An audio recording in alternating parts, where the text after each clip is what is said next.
and told Gatorade Sports Science Institute, well, your sugar works good for the inflammatory stuff, but it doesn't work with the innate immune system. So then they said, well, let's then look at things that we should add to Gatorade. And we did a whole bunch of studies. We looked at vitamin C, vitamin E, beta-glucan, fish oil, ibuprofen. We looked at everything mixed together.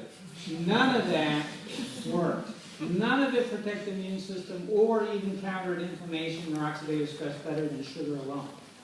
So, their idea of some advanced Gatorade drink using that kind of stuff, it didn't work. And just to show you just a little bit of the data, this is a study we did where Gatorade, we had Gatorade with vitamin C or not. And we also had the athletes for a week before running a 50-mile race. They took in 1,500 milligrams of vitamin C or placebo every day. And then we collected samples before the race. At 20 miles into the race, they stopped and let us take blood. And then at the end of the 50 miles, and this was at a race down in Raleigh, North Carolina. And taking all that vitamin C before the race and during the race, they drank Gatorade either with the C or without it during the race. It definitely increased the vitamin C in the blood. So that's vitamin C in the blood. So they're just soaking in vitamin C, lots of vitamin C. And did it help? Here's IL-6. No, didn't help. And then we looked at T cell function, which plummets after heavy exertion. Running 50 miles really knocked it down, and vitamin C didn't help at all. And we've done 2 other randomized studies. Vitamin C does nothing for the exercise athlete. Nothing.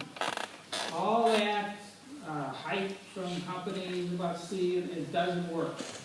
And we've tested it very carefully. So then we went to the Ironman. And Gatorade threw our whole team out there. And for 2 months before the race, athletes took in a lot of vitamin E versus none at all in a placebo. And so we wanted to know, maybe vitamin E is the secret. So in this race, I think they start off swimming 2.4 miles. And in our research group, we're on the pier right here watching these swimmers take off. And then, as you know, they cycle 112 and then run a full marathon. The average participant in our study took 12 and a half hours to finish. And this was done in high humidity, high heat. We were all sweating just standing, waiting for them. And so it's a very hot heat stress environment. So once again, in that study, we looked at 800 international units of vitamin E a day. Now that's a lot. And the idea was just give them a lot. That should really, for 2 months before the race, that should really help them. And it didn't. And let me just show you the data. So here's IL-6. This is in the group that has been on vitamin E. This is placebo. This is the highest IL-6 number ever reported in the literature after any kind of exercise, 175. That's just zany high. These guys were super inflamed with the E. So the E acted as a pro-inflammatory, not an anti-inflammatory. And then I don't have time to show you all the other day, we did F2 isoprostane. It increased F2 isoprostane. It was pro-oxidative. So vitamin E, don't use it. It's worse. It hurts. So, we could go on and on. And what I've done here, and I'm very happy to share the file with anybody that is interested. But here are all the ones that don't work. E, C, a bunch of vitamins and minerals, glutamine, and fish oil, and herbal supplements, ginseng. Mixed results, but I don't think it's going to pan out. Beta-glucan, we just finished the study, it's not working.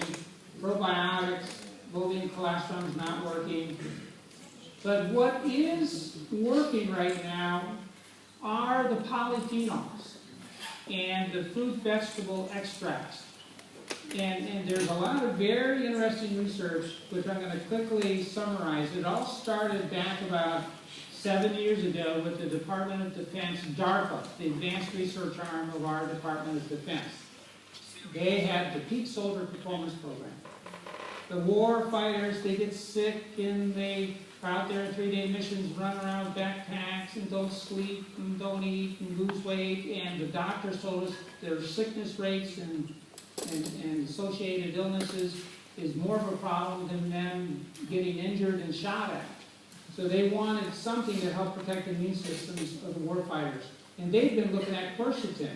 Another issue with the military is the #1 drug of choice with the warfighter, ibuprofen. The #1 drug of choice with the long-distance runner, ibuprofen. And we conducted some research showing that 7 out of 10 of those athletes running the Western States 100-mile race use ibuprofen. And we found that ibuprofen causes the translocation of bacteria from the colon into the bloodstream and promotes post-race inflammation. It's a pro-inflammatory agent in the athlete, but it also causes mild kidney dysfunction. So endotoxemia combined with kidney dysfunction and inflammation. Here's just one slide, and that would be a whole talk just alone on what ibuprofen does to the exercising athlete. But as you can see here, if you know C-reactive protein, you're typically supposed to be below 1, and these runners were 0.4 before the race. Look what happened after the race in those using ibuprofen. And they used 2,400 milligrams during the race, 40 versus about a 27.5 or so. Significantly elevated inflammation due to using ibuprofen because of the endotoxemia.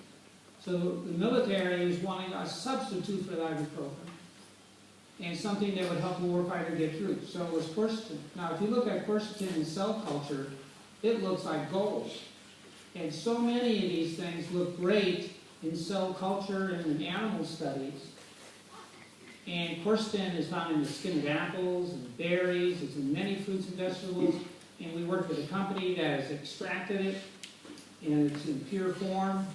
And here it is. It's a yellow-green pigment. And we decided to do 2 human studies with the military to see if this would help protect the immune systems of their warfighters. The military said, look, our best warfighters are more like a cyclist triathlete than a bodybuilder. You can have the bodybuilders. We don't want them, the military said. We need the total athlete that looks more like a triathlete. So they said, in your lab, set up a 3-day exercise period where for 3 hours they exercise heavily, and before they get in there, give them quercetin, 1,000 milligrams a day. That's 100 apples worth of quercetin a day for 3 weeks, or placebo. And then, after 3 weeks, put them through a 3-day war mission in the lab, 3 hours a day, and we took 4 muscle biopsies to simulate wounds, plus we wanted to see what's happening in the muscle. And then we also took almost a liter of blood. So they were like they're in a war mission. And then we looked at sickness rates, all of this in the wintertime. The military wanted us to do it in the wintertime with a lot of natural virus around, then we look at sickness rates. So what did we find? We found that the quercetin knocked down the incidence of post-exercise illness during the winter way down. I mean, it was a huge difference in sickness rates. The placebo group had the typical increase in illness. Look what happened in those using quercetin. But it didn't knock down inflammation or oxidative stress. So the military said, well, go to the Western States, do it out there. So we did the same design out there.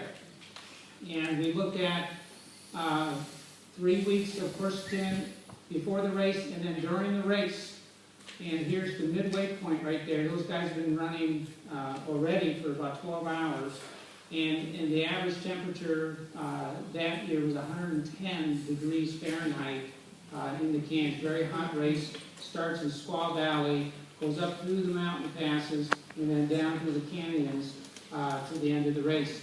It didn't work there either. Quercetin was not anti-inflammatory. It knocked down illness rates again, but it did not knock down inflammation and oxidative stress. So then at the North Carolina Research Campus, we have some of the world's